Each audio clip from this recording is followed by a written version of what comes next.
In the past 40 years, just a handful of countries have proved themselves capable of building their own main battle tanks. One of these tank powers is actually one of the smallest countries in the world, Israel. Israel's main battle tank, the Merkava series, is one of the best designed tanks ever produced.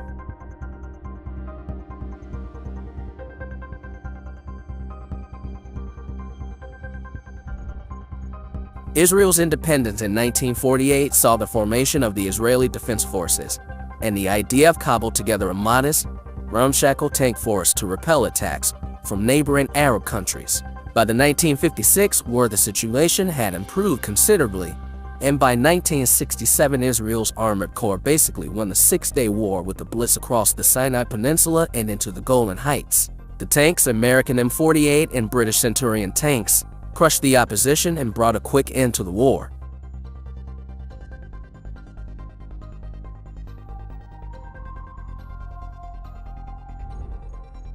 Israel's preemptive attack on its neighbors was not popular with some of its European allies. The United Kingdom canceled the joint tank development project with Israel. France embargoed further deliveries of Mirage fighter jets and missile boats.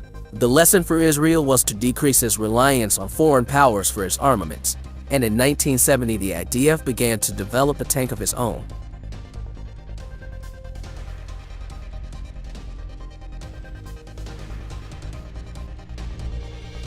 The job of making an Israeli tank a reality fell to Maj.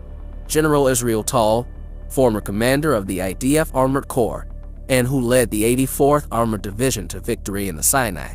Tal's project was a major challenge, as Israel's military-industrial complex was in its infancy, and the country had never built a large armored vehicle before. Working from a clean sheet, Tal could build a tank from the ground up with Israel's tank warfare experiences baked in.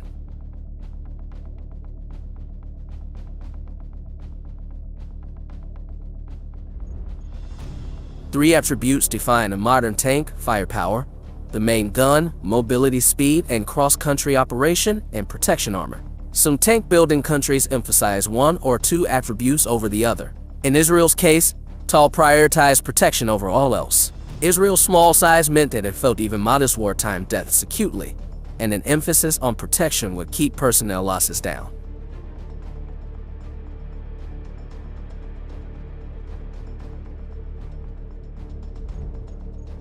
Protection also meant that tank crews could survive to fight again, allowing tankers to survive to continue to utilize their training and act on their experience. The Israeli tank would next prioritize firepower because, survival aside, the only way to win a war was to destroy enemy tanks. Mobility was last. As a small country, Israel was not likely to fight long campaigns over great distances.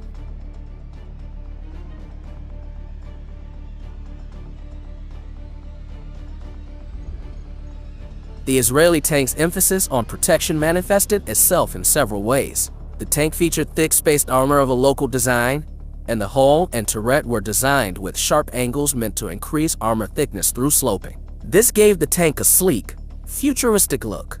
Breaking with tank convention, the engine and transmission were located in the front of the tank, giving the crew extra protection if an anti-tank round penetrated the frontal armor. Hydraulic turret control, which used a flammable fluid that burned many Israeli tankers in the 1973 war, was replaced with an electric control system, and ammunition was stored in fireproof canisters until used to minimize the likelihood of an ammunition explosion.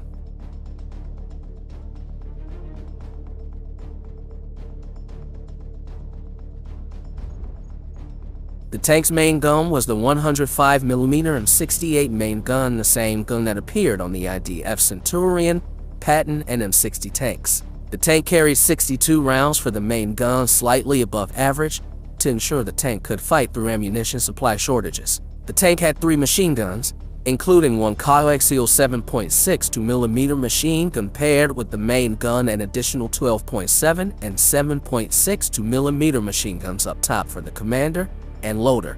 These were useful for engaging enemy infantry, soft-skinned vehicles, and anti-tank missile teams, such as the At-3 Sagar crews that took a heavy toll in the 1973 Yom Kippur War.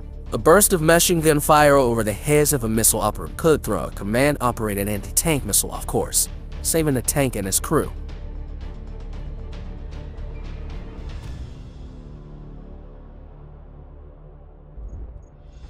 Mobility was the lowest of the three priorities for the Israeli tank, and the tank used just a 900 horsepower diesel engine to power a 63-ton hull for a horsepower to weight ratio of 14.5 to 1. As a result, the Merkava had a relatively sluggish top speed of just 28 miles an hour. This was in contrast to the American M1 Abrams, which had a set top speed of 45 miles an hour and had a horsepower to weight ratio of 25 to 1, given that Israel is just 263 miles across at its widest point. It's hard to argue with making mobility the lowest priority.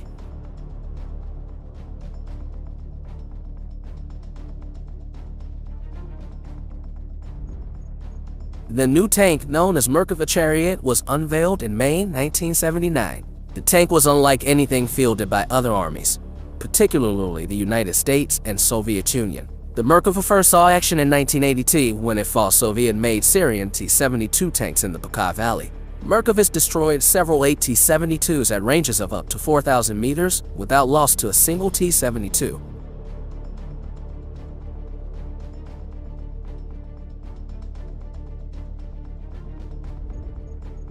Israel's frequent wars have resulted in a consistent flow of combat experience, resulting in new and progressively improved Merkava tanks. The current tank, Merkava 4, retains the Merkava as design priorities and incorporates a new redesigned turret, explosive reactive armor, and modular passive armor for quicker battle damage repair.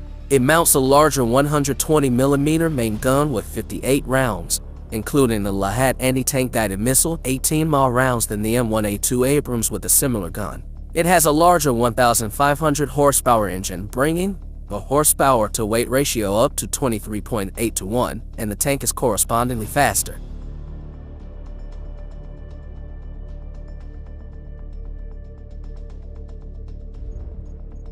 The Merkava is protected by the Trophy Active Protection System, which uses a combination of turret-mounted sensors and explosively formed projectiles to shoot down enemy tank gun rounds, rockets, and anti-tank guided missiles. The trophy is combat-proven, having saved several Merkava 4 tanks and their crews from anti-tank weapons fielded by Hamas in 2014's Operation Protective Edge in the Gaza Strip. Israeli tankers are also set this year to experiment with Iron Vision, an augmented reality system designed to allow crews to see outside of their tank with a combination of VR goggles and distributed aperture system.